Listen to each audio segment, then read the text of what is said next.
Guitars, IBMA, Bluegrass. Testing. Put your capo on the 4th fret. Hey folks, welcome to IBMA World of Bluegrass 2023. This year, IBMA made me artist in residence, so I assembled a crack team of content creators to help me lead panels, interview famous players, run a guitar contest, and show you what IBMA is all about. Thanks for the opportunity, IBMA. Now let's get on with the video.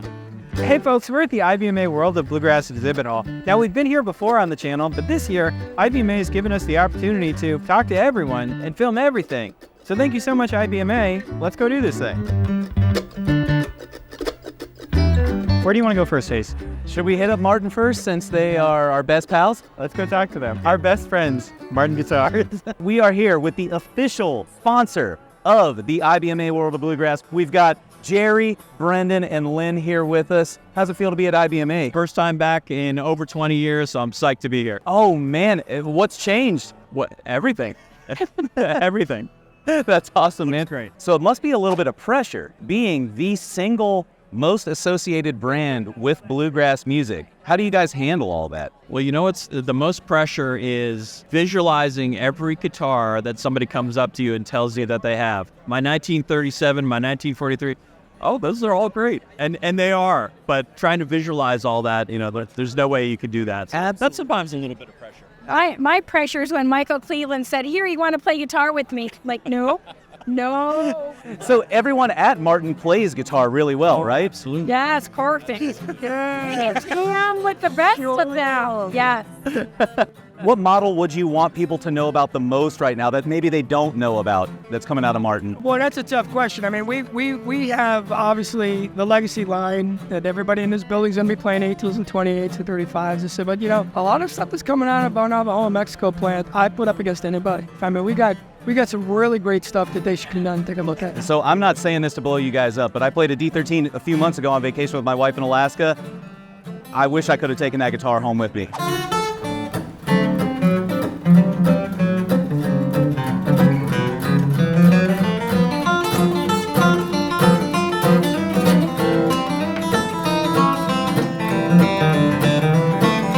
Well, can you tell me a little bit more about your string line? Well, first of all, there's a new string out in the Lux series called Kovar.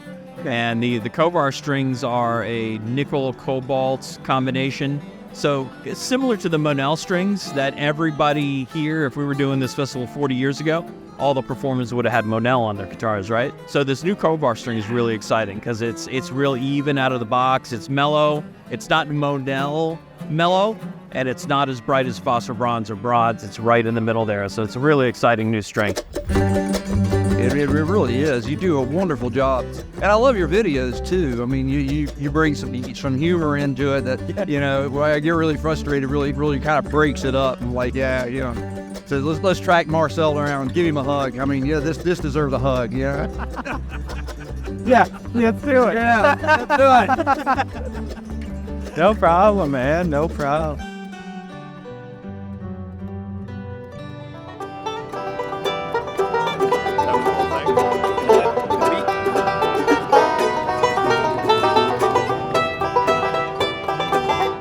Can you tell the people what it is you do and who you are? Yeah. My name is Daniel Patrick, and I have a podcast called Mandolins and Beer. I interview some of the best in the business, up-and-comers, just anybody who plays mandolin really for professionally or for a living. And I don't know, I just love talking about mandolin, and I want to put it out in the ether, and it's just there forever. And so maybe in 100 years from now, somebody will be typing mandolin in the internet, and it'll be like, oh, David Grisman interview with I like mandolin, I like beer, and I like Grisman. And I'm like, yeah, exactly. People always ask about the name, but it was just my Instagram. I was just trying to think. Oh, really? Yeah, and then I started doing like this lick of the day thing, like a half-baked attempt at trying to do social media stuff. It's hard. Insert footage of us playing with Zero Hole. Yeah, exactly.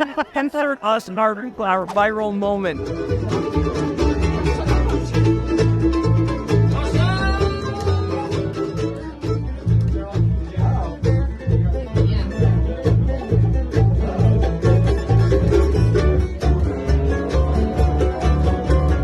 All right, folks, I am here with my buddy, Keith Billick of the Picky Fingers Banjo Podcast. Keith, how's IBMA treating you so far, bro? IBMA is wonderful. It's always a great reunion of new and old friends, and getting to lose my voice, as you can probably hear, and we're only like halfway through it. Just get that growly baritone by the end of the week. You know Exactly. what I mean? It's more Yeah. sophisticated. What brings you to IBMA, and what's your favorite thing about bringing the podcast to IBMA? Well, it's about connecting to new people. You know, the reason I do it at all is because I love the banjo music and want as many people to know about the people who I get to interview as possible, help spread their music around, and just like grow the community in general. Well, and I love that you're here in the exhibit hall too. Like I walked past a while ago and you're doing interviews like right here. Oh yeah, Yeah. I got the microphone set up right here. You know, it always surprises me how many people actually don't even know about podcasts in general. Like it's such a ubiquitous medium at this point. Part of this is really just being an evangelist, not only for banjos, but for podcasts in general, and just showing them that this is a way to like stay connected to their heroes who they love, even when they're not at IBMA. So I guess it's all part of that. Well, you heard it here, folks, in the exhibit hall, Raleigh, North Carolina, IBMA. Listen to podcasts, and specifically the Picky Fingers Banjo podcast. Hey, Libby, we'd like to talk to you real quick about how you prank feed. Yeah, it was one of the best things I've ever done in my life. I would agree. And I've only known you for a day. But you can find out more about this on Libby's YouTube channel, which is called Libby's Bluegrass videos. And we can't buy this one and you took the clamp back. No. We'll be seeing you later. Watch your back.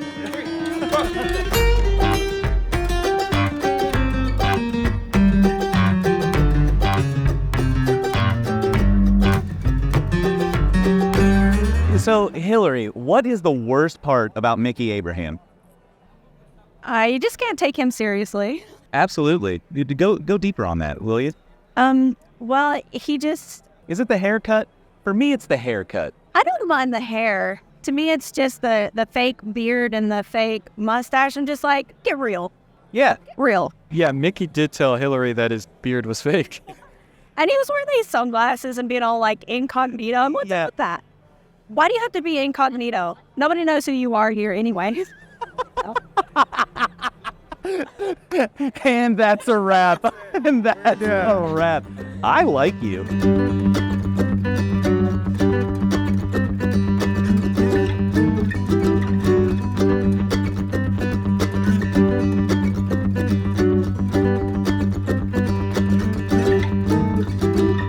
Hey, how do you feel about Molly Tuttle switching to mahogany back in size? Oh, that's absolutely been one of the biggest problems in Bluegrass today.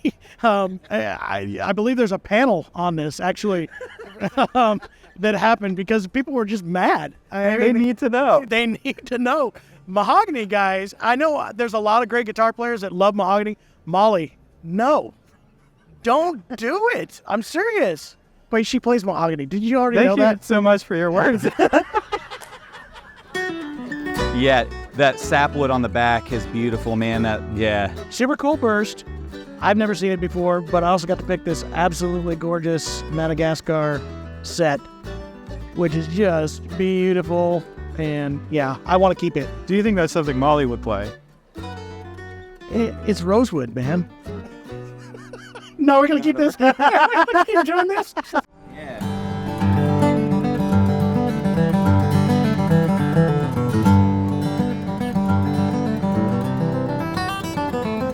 This is the problem with having a music store is I never get to keep the guitars that I think I want to have. That and also not having any money. Those are the two factors that seem to lead to me not getting cool guitars. And I don't understand why that has to be that way. Can you explain it?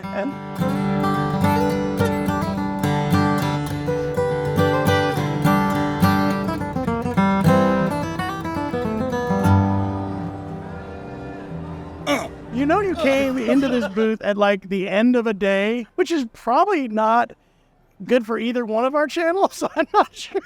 We'll post it on my channel. Oh, no, it'll be good for your channel. Yeah. No one watches Aces. Oh, exactly. That's why it is that it's good. No, that's not true. You know that's not true. Okay.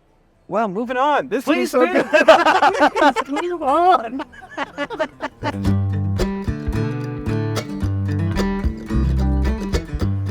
Andy Hatfield.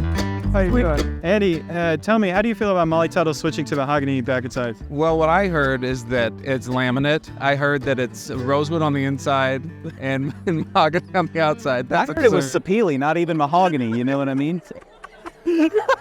And that's how she gets the speed. Yeah, that's where the speed That's comes where the from. speed comes from. Yeah, exactly. Yeah. There, a guy told me it. He's around here somewhere. I don't know.